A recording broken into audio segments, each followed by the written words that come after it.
What if everything you thought you knew about the Bible was only part of the story? What if Yahweh, the God of Israel, wasn't always the only God worshipped by the ancient Hebrews? Ancient inscriptions, hidden texts, and archaeological discoveries suggest that early Israelites may have honored multiple deities before monotheism took over. The question is, why was this history erased? Who were these forgotten gods, and why did they disappear? What we're about to uncover might change everything you thought you knew about the origins of biblical faith. The Forgotten Pantheon, evidence of polytheism in ancient Israel. Many people believe that the Israelites always worshipped one God, but historical and archaeological findings tell a different story. Excavations at sites like Kuntillet Ajrud have revealed inscriptions referring to Yahweh and his consort, Asherah. That's right. Early Israelites may not have been strict monotheists, but rather henotheists, worshipping Yahweh as their chief god while still acknowledging others. In the Canaanite religious tradition, El was the supreme deity, while Baal, Asherah, and other gods played important roles. Even the early Hebrew texts show remnants of this belief system. Psalm 82 describes Yahweh standing among the divine council, a gathering of other deities where he declares his supremacy. But if Yahweh was the only God, then who were these other beings? The Hebrew Bible itself contains traces of these older beliefs. For example, the book of Judges mentions Israelites repeatedly worshiping Baal and Asherah. The prophet Hosea condemned the people for turning to other gods, a strong indication that the worship of multiple deities was common before monotheism was fully established. Yahweh's evolution from a regional god to the one true God. The transition from polytheism to monotheism did not happen overnight. Many biblical scholars believe that Yahweh was initially a regional storm and war god, similar to Baal. Over time, as Israelite identity evolved, Yahweh absorbed characteristics of other gods, becoming the sole deity of the Hebrew people. The book of Deuteronomy 32:8-9, presents a fascinating clue.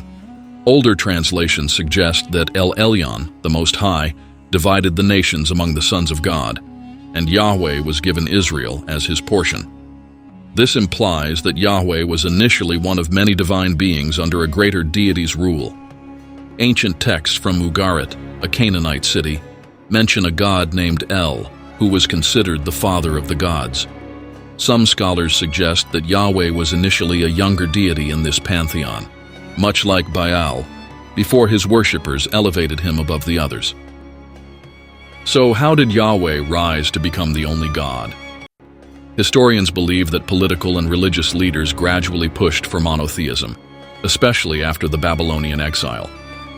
The destruction of Jerusalem and the Temple led to a theological shift. Monotheism became a way to unify the Israelites under one belief system. The suppression of other gods. What was erased from history? As monotheism became the dominant ideology, worship of other gods was systematically erased. The Bible itself records the violent purges of competing deities.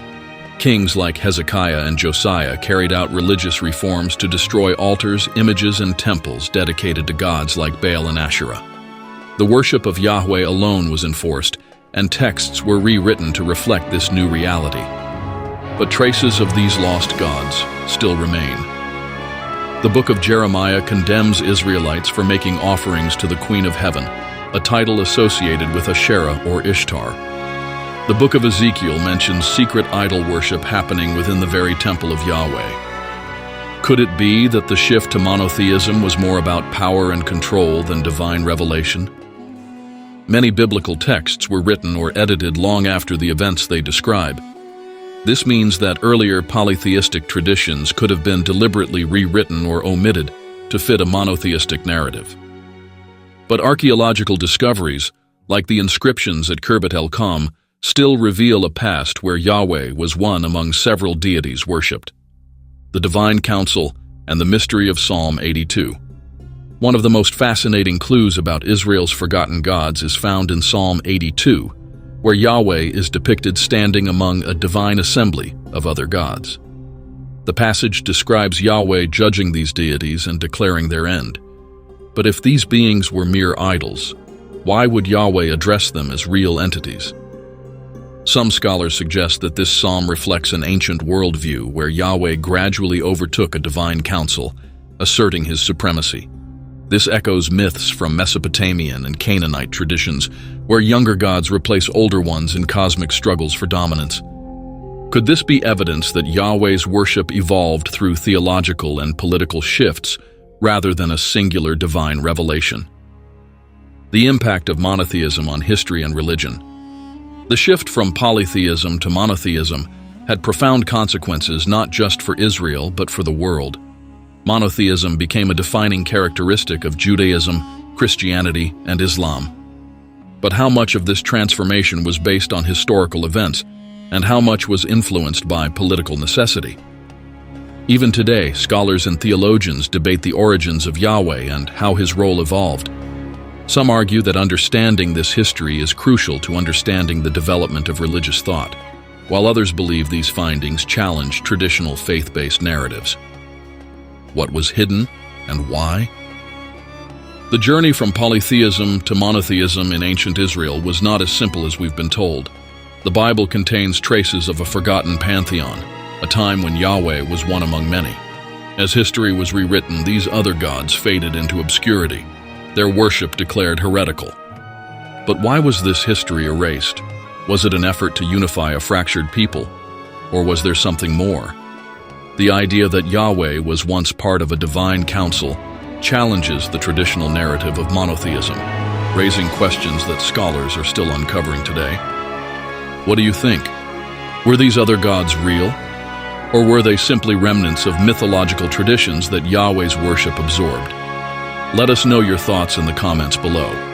And remember, always question and seek deeper understanding.